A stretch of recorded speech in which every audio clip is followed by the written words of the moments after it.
တပည့်တော်မ၏အိမ်အောင်စီမျိုးသားကံမြင့်ကန်တင်စီရန်အလိုငါတောက်တော်ကြီး24ခွက်စီမီ24တိုင်းနတ်တာတိုင်း24တိုင်းမြတ်တော်ပန်း24ပွင့်မြစ်တာ3ခေါက်ပထန်း3ခေါက်တို့ဖြင့်စတင်ရုပ်ဖတ်ပူဇော်ပါတော့မယ်အရှင်မြတ်စွာဘုရား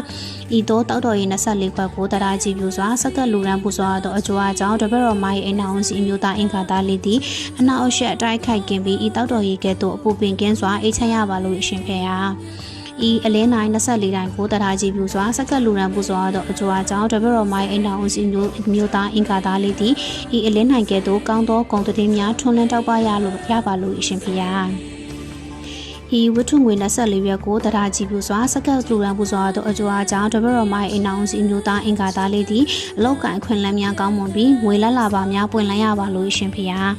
ဤမြတ်တော်ပန်း24ပွင့်ကိုတရားကြည်ပြုစွာစက္ကလူရန်ပူဇော်သောအကျိုးအကြောင်းတပည့်တော်မ၏အိမ်တော်စီမျိုးသားအင်္ဂါသားလေးသည်ဤပန်းကဲ့သို့လှပတင့်တဲ့မှွေးဖြန့်သောဂုဏ်သတင်းကြော်ကျွန်တို့ကိုရရှိရပါလို့အရှင်မြတ်စွာဘုရား